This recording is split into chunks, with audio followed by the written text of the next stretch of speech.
आज हम लोग बात करने जा रहे हैं इमाम ज़हूर से पहले वो जो ऐसी स्ट्रेंज साइंस मुख्तलिफ शहरों के मुताल्लिक आखिर वो कौन कौन सी डिफरेंट सिटीज हैं, डिफरेंट कंट्रीज हैं, डिफरेंट मकाम है, डिफरेंट जगहें हैं कि जहां पर रिवायतों में जुमला आता है कि वहां पर बर्बादी होगी, तबाही होगी। वो कौन कौन सी जगह है, कैसी जगह है, वहां पर क्या क्या होगा, किस तरीके से होगा, और क़यामत के आने से पहले इमाम का ज़हूर जो होगा उसके अंदर क्या क्या चीजें जो है वो बिल्डअप हो जाएंगी। कुछ ऐसी बातें कि जो कि किताबों में आई है, रिवायतों में आई है, हदीसों में आई है और आप तक नहीं पहुंची। इन सब पे बात करने जा रहे हैं। कुछ इंपॉर्टेंट बातें, कुछ जरूरी बातें आपके सामने आज मैं पेश करने जा रहा हूँ, सब पे बात करने जा रहे हैं। आप वीडियो के सब पे आज हम बात बरिया व फित्तौरात नजिया व फिल इंजील इलिया व फिज़्ज़बूर अरिया व फिल कुरआन अलिया।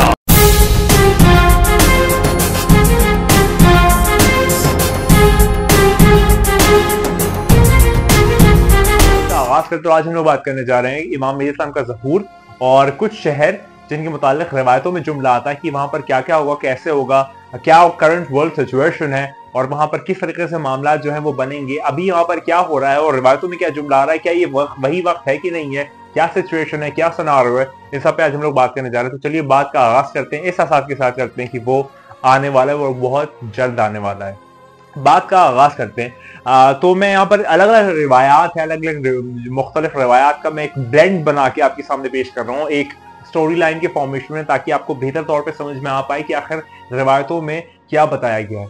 तो बात का आगाज करते हैं। तो फिर अगर मैं बात करूं, एक जगह है अकाबा, गल्फ ऑफ अकाबा का एक तस्करा आता है। गल्फ जो है जैसे कि आप समझते होंगे ना, पानी और फिर गल्फ रीजन वाला जो एक हिस्सा है, या फिर गल्फ जो है मुख्तलिफ चीज, अलग अलग तारीखें हैं गल्फ की, लेकिन यहाँ पर जुमला आता है गल्फ ऑफ अकाबा। तो किताब जो है उसका है इल्जामुन नसेब, और इल्जामुन नसेब में जो ये जुमला आता है कि जो अकाबा का जमीन होगी, अकाबा का हिस्सा होगा, अकाबा की जो जमीन होगी वो लोगों के खून से भर जाएगी, वो ब्लडशेड इतना ज्यादा हो कि वो पूरी जो है वो रंगीन हो जाएगी लोगों के खून से, और लोग जो है वो एक दूसरे से वहां पर लगेंगे। और ये मैंने भी रिसर्च नहीं किया कि अकाबा जो है ये कौन सा मकाम है, आप लोग जाके देख सकते हैं कि ये गल्फ ऑफ अकाबा, ये जमीन अकाबा जो है वो कहाँ पर है। अगर मैं आगे बात करूं तो यहाँ पर ओमान का तस्करा आता है। अब आप जानते हैं ओमान जो है वो एक फेमस कंट्री है गल्फ रीजन में, मिडिल ईस्ट में। तो यहाँ पर ओमान के मुताल्लिक आता है कि अमीरुल मोमिनीन फरमाते हैं खुतबाए बानिया में फरमाते हैं कि मुझे दुख है और मैं बुरा फील करता हूँ ओमान के लोगों के लिए, क्योंकि मौला यहाँ पर आगे फरमाते हैं क्योंकि उनको हर तरफ से घेर लिया जाएगा, उनको हर तरफ से, चारों तरफ से जो उनको एक टारगेट बनाया जाएगा ओमान के लोगों को। और मौला यहाँ पर ये फरमाते हैं कि उनके मर्दों को मार दिया जाएगा और उनकी औरतों को कैदी बना लिया जाएगा। ओमान के मुताबिक यहाँ पर मेरे मौला फरमाते हैं कि वो बुरा फील करते हैं मेरे मौला कि वो जो ओमान के लोग हैं उनको चारों तरफ से घेर लिया जाएगा और घेरने के बाद उनके मर्दों को मार दिया जाएगा और उनकी औरतों को बंदी बना लिया जाएगा। यहाँ पर ये जुमला आता है। अगर मैं आगे बात करूं तो यहाँ पर ईरान का एक फेमस शहर जो सिटी है या कैपिटल कह लीजिए आप, तेहरान के मुताबिक कुछ जो है वो रिवायतों में जुमला आता है, वो मैं आपके सामने पेश करता हूँ। तो इमाम जाफर सादिक फरमाते हैं तेहरान के मुताबिक कि जो रे के लोग हैं, यानी कि आपने सुना होगा ना, रे भी कहा जाता है तेहरान को या ईरान को स्पेसिफिकली। तो यहाँ पर मौला फरमाते हैं कि जो रे के लोग हैं उनको मिलियंस की तादाद में मारा जाएगा, यानी कि ह्यूमंगस नंबर में, कोलोसल नंबर में, बहुत ज्यादा शदीद तादाद में जो है वो तेहरान के लोगों को मारा जाएगा। और ये तब वक्त होगा कि जब रिलीजियस नॉलेज, यानी कि जो दीनी इल्म है उसका मरकज जो है वो कौम बन जाएगा, यानी कि कौम जब है वो दीनी तालीम का मरकज बन जाएगा, आप समझिए एपिसेंटर बन जाएगा, तब जो है लोगों को मिलियंस की तादाद में मारा जाएगा तेहरान में। अब आप देख सकते हैं कि क्या ये वक्त वही वक्त है कि नहीं। आप देख सकते हैं कि इस वक्त मौजूदा वक्त में जो पूरी दुनिया का इल्मी कह लीजिए रिलीजियस सेंटर है, जो अहले बैत का स्कूल ऑफ थॉट है, वो कौम है। हर इंसान जो है वो खुम पढ़ने जाना चाहता है, खुम में हौजे में तालीम हासिल करना चाहता है, खुम जो है वो वहां पर परस्यू करना चाहता है। तो यहाँ पर मेरे मौला रिवायतों में ये जुमला फरमाते हैं कि जिस वक्त रिलीजियस नॉलेज का जो मरकज है, जो सेंटर है, जो एपी सेंटर है, जो एन मकाम है, वो कौम बन जाएगा, तो उस वक्त जो है वहां पर लोगों को मिलियंस की तादाद में जो है वो कत्ल किया जाएगा। यहाँ पर मौला ये ज़हूर में, यहाँ पर मौला रिवायत में ये फरमाते हैं। और उसके बाद ये भी फरमाते हैं कि जब ये होगा कि मिलियंस में कौम में लोगों को मारा जाएगा, तब जो ज़हूर मेहदी है वो बहुत करीब हो जाएगा, हमारे कायम का ज़हूर जो है वो बहुत ज्यादा नजदीक तर हो जाएगा कि जब तुम ये देखो कि ये वाली निशानी जो है वो पूरी हो गई है। आगे बात करते हैं। यहाँ पर जो है, यहाँ पर कुछ फ्लड्स के मुतालिक और सांपों के मुतालिक और लोकस्ट के मुतालिक भी जुमले आते हैं। किताब जो है वो है नूरुल अनवार, और यहाँ पर फरमाते हैं कि लोकस्ट का आना भी एक पोर्टेंस है, एक साइंस है, एक प्रोफेसीज में से एक प्रोफेसी, यानी कि आसमानों से टिड्डियों का गिरना। और ये चीज़ जो है वो मुकम्मल हो चुकी है पहले भी।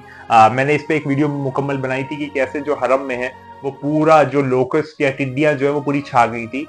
ये एक चीज हो चुकी है। और ये कब हुई थी इसका मैं आपको ये बता देता हूँ। ये 1254 में हुई थी अरेबिया में, यानी कि 1254 में जो है ये चीज मुकम्मल हो चुकी है। और 1268 में ईरान में भी मुकम्मल हुई। और ये वाली जो चीज है ये इंडिया में भी पेश आई, यानी कि आसमानों से टिड्डियों वगैरह ना, बहुत सारी टिड्डियां जो है वो मैसिव तादाद में जो वो फैल गई थी। ये ईरान में भी हुआ है, अरेबिया में भी हुआ है और इंडिया में भी हुआ है। तो ये आखिरी जमानों की अलामतों में से एक स्पेसिफिक और एक इंपॉर्टेंट अलामत है। अगर मैं आगे बात करूं तो यहाँ पर मौला फरमाते हैं बाढ़ के मुतालिक, तख्स के मुतालिक और पानी में सांपों का निकलना, इसके मुतालिक मौला यहाँ पर फरमाते हैं। और ये वाली जो चीज़ है ये वेस्ट पाकिस्तान रीजन में पेश आ चुकी है 1973 में। ये वाली चीज़ जो है वो मुकम्मल हो चुकी है पाकिस्तान के वेस्टर्न रीजन्स में, कि जहाँ पर बाढ़ बहुत ज़्यादा आई थी और उसमें से फिर सांप पैदावार हो गए थे। और फिर निकल निकल के सांप की काफ़ी ज़्यादा मास क्वांटिटी में उनका जो है वो एक्सपांशन हो गया था। अगर मैं आगे बात करूं और यहाँ पर जो है वो अमीर अल मोमिनीन क्या फरमाते हैं जंग नहरवान के बाद कुछ आखिरी ज़मानों के अलामत के मुताल्लिक़, तो यहाँ पर मैं आपको फरमाऊं तो मौला यहाँ पर मेरे फरमाते हैं कि अमीर अल मोमिनीन फरमाते हैं कि जब वो जंग नहरवान से वापस आ रहे थे कि ये बहुत ज़्यादा सरप्राइजिंग है। और ये बहुत ज़्यादा ही सरप्राइजिंग है। मौला 2 दफ़ा इस पर जोर देते हैं कि ये सरप्राइजिंग है और ये बहुत ज़्यादा सरप्राइजिंग है कि जो चीजें या जो इवेंट्स पेश आएंगे जमादुल आखिर और रजब के दरमियान, यानी कि जमादुल आखिर और रजब के दरमियान जो चीजें पेश आएंगी वो बहुत ज्यादा अजीब है, बहुत ज्यादा सरप्राइजिंग है और बहुत ज्यादा सरप्राइजिंग है। मौला यहाँ पर 2 दफा ये चीज कहते हैं। मौला फरमाते हैं कि उस वक्त हर जगह जो है वो तजाद होगा, हर जगह डिसएग्रीमेंट होगा, हर जगह जो है वो बहस मुबाहिसा होगा, और जिसकी वजह से जो है वो तलवारें निकाल ली जाएगी और फिर काटना शुरू होगा, यानी कि सबको जो है वो काटना स्टार्ट कर दिया जाएगा।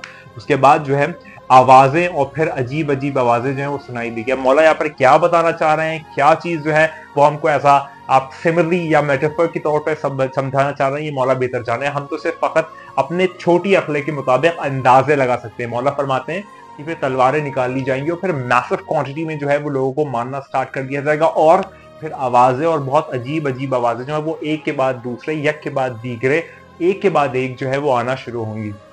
मौला फरमाते हैं यहाँ पर इमाम जाफर सादिक अलैहिस्सलाम से एक रवायत है हदीस मुफज्जल में क्या आता है मैं आपको वो फरमा देता हूँ।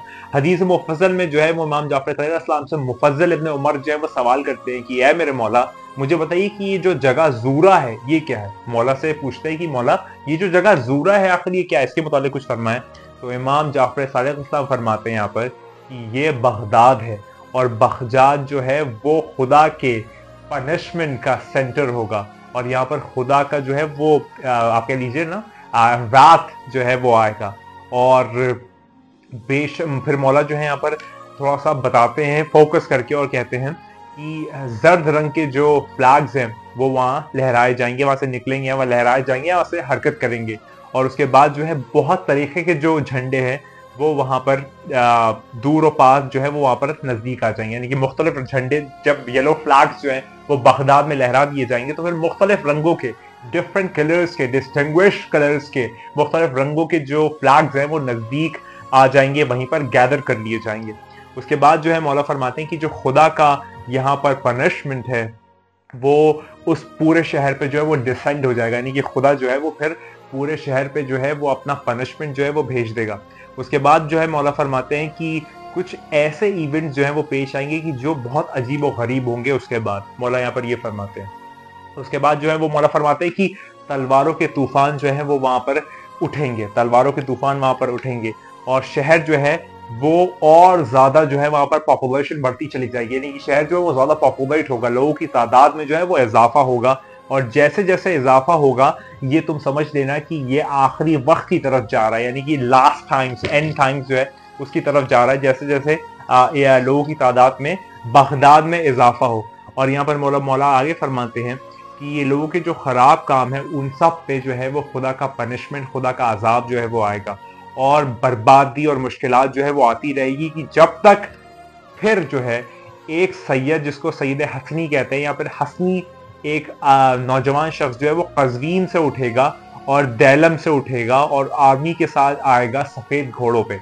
यानी कि मुश्किलात, परेशानियां, जंग व जद्ल, सारी चीजें जो है वो बढ़ती चली जाएंगी कि जब तक एक बारगी जो है वो फिर एक हसनी, एक नौजवान शख्स जो है वो आपका कज़वीन से उठेगा और दैलम से उसकी आर्मी उठेगी और वो लोग सफेद घोड़ों पे आएंगे। मेरे मौला यहाँ पर ये फरमाते हैं। उसके बाद मेरे मौला आगे ये फरमाते हैं कि उनकी आर्मी का जो चीफ होगा, यानी कि जो सैयद हसनी है, उनकी जो आर्मी का चीफ होगा, कमांडर होगा, वो होगा, मौला यहाँ पर ये फरमाते हैं कि एक तमीमी होगा, एक तमीमी नौजवान होगा जिसका नाम शोएब बिन सालेह होगा। उस कमांडर का नाम शोएब बिन सालेह होगा कि जो कि हसनी सैयद की आर्मी का कमांडर होगा। और उसके बाद मेरे मौला फरमाते हैं कि वो जो मुश्किलात और परेशानियां और बुराइयां और खराब लोगों से जो है वो बदला लेकर उनके सामने आके खड़ा हो जाएगा और फिर जो है वो एक अलग ही डिस्कॉर्ड और एक अलग ही एक प्रॉब्लम्स या फिर एक लड़ाई और एक सारा सिलसिला जो है वो बिल्डअप होता चला जाएगा। और इसके बाद जो है ये सारी चीज जो है वो फिर कूफा की जानिब शिफ्ट होना शुरू हो जाएंगे, फिर ये सारी चीजें जो है वो कूफा की जानिब जाना शुरू हो जाएगी। तो यहाँ पर जो है ये मैंने आज आपको 5-6 रिवायतें जो ब्लेंड करके आपके सामने पेश रखी, और अब बहुत सारी रिवायतें हैं, मतलब जो मैंने अभी तक देखा है कि 28,000 से कब्ल अनकरीब रवायात जो है वो फ़कत इमाम मेहदी अलैहिस्सलाम और आखिरी ज़माने के मुतालिक आले मोहम्मद की रवायतों में मिलती है। 28,000 के करीब रिवायात मौजूद है, लेकिन हम लोग पढ़ते नहीं, देखते नहीं, सुनते नहीं, समझते नहीं, जानते नहीं, पहचानते नहीं, मानते नहीं कि वो आने वाला है, वो बहुत जल्द वाला है। देखिए वक्त जो है वो बहुत दूर नहीं है। मैं कैसे कहूँ, किस तरह कहूँ, किस तरह बताऊँ आपको, मैं वाज़े तौर पे कर रहा हूँ कि वो बस आने वाला है। अगर आप समझते हैं 50 साल, 25 साल, 100 साल, तो आप बहुत दूर देख रहे हैं। अपनी नफ्स को डराएं, क्योंकि जब नफ्स डरती है ना, नफ्स घबराती है, नफ्स परेशान होती है, तो वो मसीहा की तलाश करती है। और मसीहा फकत एक है, अनेक नहीं, वो वन है और सिर्फ ओनली वन है, और वो कोई और हो नहीं सकता, किसी की औकात नहीं, बिसात नहीं, वो फकत एक है। नाम बदल दो, इंसान वही है। इंसान कहो भी ना उसे कहो, जो भी सिलसिला करो, लेकिन उसका जो मुख्तलिफ रवायात में, मुख्तलिफ ट्रेडिशंस में, मुख्तलिफ मज़ाहिब में, मुख्तलिफ कल्चर्स में नाम मुख्तलिफ है, लेकिन वो जो एक पैकर है, वो जो खुदा का आखिरी आने वाला है, वो एक ही है। अगर तुम ताओज़म वाले हो तो ट्रू सेवियर का, अगर तुम हिंदुज़म वाले हो तो कल की अफ्तार का, अगर तुम बुद्धिज्म वाले हो तो मैत्री का, अगर तुम पारसी मजहब के हो तो तुम कुछ और कह लो, सशोरांत कह लो, और अगर तुम मुस्लिम हो तो इमाम मेहदी का हो, इमाम ज़माना का हो। तो वो जो है इतने सारे नाम जो है वो बहुत सारे नहीं हो सकते, क्योंकि खुदा एक है तो उसका आने वाला भी जो है वो एक है। याद रखो, वो आने वाला है बहुत जल्द। वक्त तुम्हें नहीं मिलेगा, अपनी नफ्स को डराओ, अपनी नफ्स को घबरा के रखो कि अगर मैं कल मर गया तो क्या होगा, अगर यहाँ पर बम गिर गया तो क्या होगा। तो जब तुम डरोगे ना, खौफ में जाओगे, तब तुम मसीहा की तलाश करोगे, और मसीहा फकत एक है, और वो मेरे मौला, मेरे आका और सरदार इमाम ज़माना, इमाम मेहदी अलैहिस्सलाम है। तुम किसी भी नाम से याद करो, अगर तुम हिंदू हो तो कल की अफ्तार के नाम से याद करो, किसी और मजहब के हो तो किसी और मजहब के नाम से याद करो। देखो, अगर तुम कुछ भी नहीं मानते हो ना, तो तुम्हें जो दिल में होप है, उस होप का नाम जो है वो आखिरी आने वाला है, वो बहुत जल्द आने वाला है, वक्त बहुत करीब है। सिनारियो और सिचुएशन जो है वो बिल्डअप हो रही है। तैयार हो जाओ इस बात पे, बार हो जाओ, बार हो जाओ, लगातार हो जाओ कि तेरे, मेरे और हम सब के मौला आने वाले। और याद रखी, तू नहीं है, बस वही है। खुदा को याद करो यार, खुदा को याद करो। खुदा हाफिज।